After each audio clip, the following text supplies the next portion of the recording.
Hello guys, today we are discussing one of the very interesting topic called breadth first search.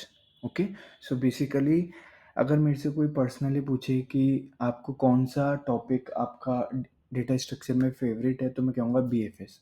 क्यों? क्योंकि BFS एक तो बहुत ही interesting है, बहुत ही ईजी से इसकी एल्गोरिथम होती है जो अभी अपन डिस्कस करेंगे। और with the help of BFS आप काफ़ी हार्ड प्रॉब्लम बहुत इजीली सॉल्व कर पाते हो। ठीक है, तो अगर आपको या बेसिकली अगर आपने पढ़ी हो कि ट्री ट्रेवर्सल कैसे करते हैं। ठीक है, so there are two ways again to traverse a tree. One is BFS, okay, and one is DFS। ठीक है, BFS means breadth first search, DFS means depth first search. BFS will use queue to traverse a tree or a graph, और DFS use stack। Okay, ठीक है।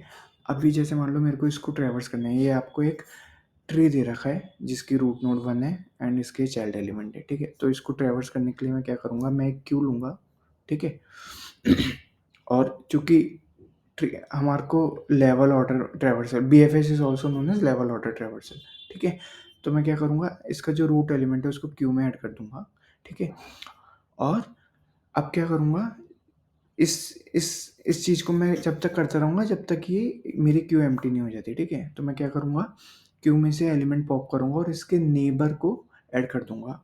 इसके neighbour मतलब इसके child को Q में ऐड कर दूंगा। ठीक है, अगेन मैं क्यू में से पॉप करूँगा, तो अब क्यू में क्या रह गया, 2 रह गया, और 3 के जो भी चाइल्ड है मैं इसमें ऐड कर दूंगा। 3 के कोई भी चाइल्ड नहीं है तो ठीक है। Now again I will pop 2। ठीक है, तो and I will add the child of a node 2। सो उसके चाइल्ड क्या है, 4। ठीक है, फिर मैं 4 पॉप करूँगा, और 4 के जो जितने भी चाइल्ड हैं, बेसिकली ट्री है तो लेफ्ट लेफ्ट नोड होगी, राइट नोड होगी, तो आप उसके लेफ्ट और राइट नोड को ऐड कर दोगे। ठीक है, फिर अगेन क्यू में से 6 को पॉप करोगे, और उसके जो भी लेफ्ट नोड राइट नोड है उसको आप क्यू में ऐड कर दोगे। बट ये लीफ नोड है तो इसका कोई चाइल्ड नहीं है। अगेन 5 को पॉप करेंगे और इसके लेफ्ट और राइट एलिमेंट को इंसर्ट कर देंगे क्यू में। बट इस केस में again it's an leaf node, तो इसके कोई चाइल्ड चाइल्ड नहीं। तो अगर आपने देखा हमने इसको इस ऑर्डर में ट्रैवर्स किया। ठीक है, तो इसका आउटपुट आ जाएगा 1 3 2 देन 4 देन 6 5। ठीक है, सेम कंसेप्ट हम ग्राफ में लगाएंगे, but the difference in graph is वहाँ पे हिरारकी नहीं होती, राइट। वहाँ नोड है, वर्टेक्स है। ठीक है, अब एक वर्टेक्स किसी भी वर्टेक्स से कनेक्ट हो सकती है। ये हो सकता है अभी इस केस में आप देखोगे कि 1 2 से कनेक्टेड है, 2 4 से, बट ग्राफ में क्या हो सकता है, 2 1 से भी कनेक्ट हो सकता है।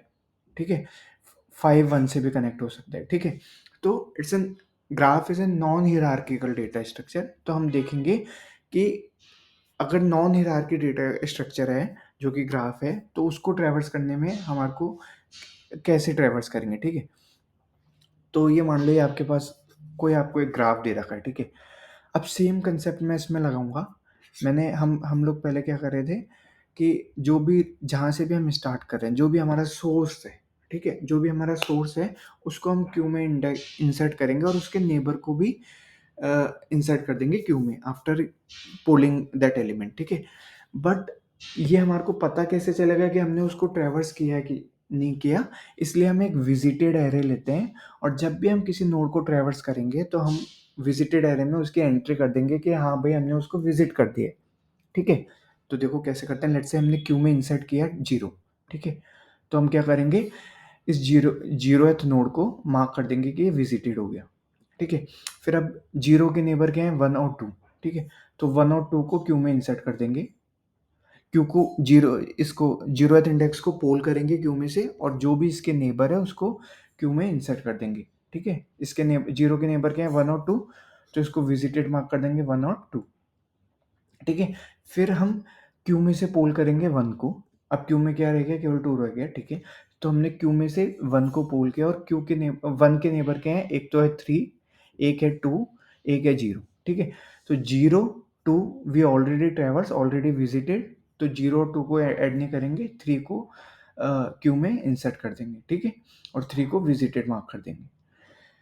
फिर 2 को पोल करेंगे क्यू में से, और 2 के जो भी नेबर हैं, 2 के क्या नेबर हैं, 0 है जो कि ऑलरेडी विजिटेड हो चुका, 1 है जो कि ऑलरेडी विजिटेड हो चुका, 4 है जो कि विजिट नहीं हुआ, तो 4 को मार्क करेंगे विजिटेड और 4 को इंसर्ट कर देंगे क्यू में।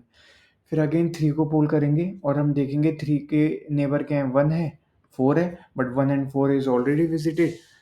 ठीक है, तो हम कुछ भी इंसर्ट नहीं करेंगे, देखेंगे वी विल चेक कि queue is empty, no queue is not empty, 4 is still there. फिर 4 को पॉप करेंगे, 4 को पॉप करा और अब हम 4 के नेबर देखेंगे विच इज 3 एंड 2। तो 3 and 2 already is in visited, तो हम कुछ भी ऐड नहीं करेंगे और क्यू को पोल करेंगे और देखेंगे now queue is empty, so our traversal is finished. ठीक है, बहुत ही ईजी एल्गोरिथम है। ठीक है, हम कुछ भी नहीं कर रहे हैं, हम एक एक फर्स्ट एलिमेंट हम क्यू में ऐड कर रहे हैं, ये हमारी लेट से क्यू है, तो हम क्यू में ऐड कर रहे हैं, लेट से जो भी हमारे को सोर्स दे रखा है वो हमने ऐड कर दिया। ठीक है, जो भी हमारे को सोर्स दे रखा है, जो भी हमारे को सोर्स दे रखा है गाइस, वो हमने ऐड कर दिया। फिर हम क्या करेंगे, इस क्यू को ट्रैवर्स करेंगे जब तक ये एम्प्टी नहीं हो जाती है, while my Q is not empty. ठीक है, जब तक हमारी क्यू एम्प्टी नहीं हो जाती, हम इसको ट्रैवर्स करते रहेंगे।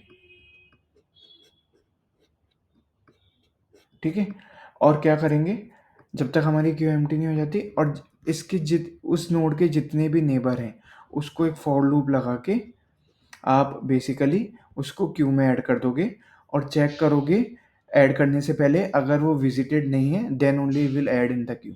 ठीक है, तो इसकी कॉम्प्लेक्सिटी क्या होगी, हम क्या कर रहे हैं, हर एक नोड को एक बार क्यू में इंसर्ट कर रहे हैं और एक बार एन क्यू कर रहे हैं, डी क्यू कर रहे हैं। ठीक है, तो हर एक नोड को हम एक बार, केवल एक बार ट्रेवर्स कर रहे हैं, तो इसकी कॉम्प्लेक्सिटी हो जाएगी ऑर्डर ऑफ एन। सेम इस स्पेस कॉम्प्लेक्सिटी भी हो जाएगी ऑर्डर ऑफ एन, क्योंकि हम हर एक एलिमेंट को केवल एक ही बार क्यू में इंसर्ट कर रहे हैं और एक ही बार निकाल रहे हैं। ठीक है, मोर स्पेसिफिकली बोलूँ तो चाहे वो वर्स्ट केस रहे चाहे बेस्ट केस रहे, इसकी कॉम्प्लेक्सिटी एन ही रहेगी, राइट। तो जब भी हम स्पेसिफिकली डिनोट करते हैं कि भाई इसकी कॉम्प्लेक्स, तो हम उसको थीटा बोलते हैं। सो थीटा ऑफ एन इसकी time complexity and theta of N इसकी space complexity. Okay guys, I hope you understand the concept of B F S. Now with the help of B F S आप देखोगे कि कितनी easily हमें ना काफ़ी tough problem easily solve कर सकते हैं, like rotten orange problem, to figure out number of island in a graph, figure out number maximum area of an island in a graph। वो मैं अभी आपको नेक्स्ट वीडियोस में बताऊंगा। Thank you, thanks for watching.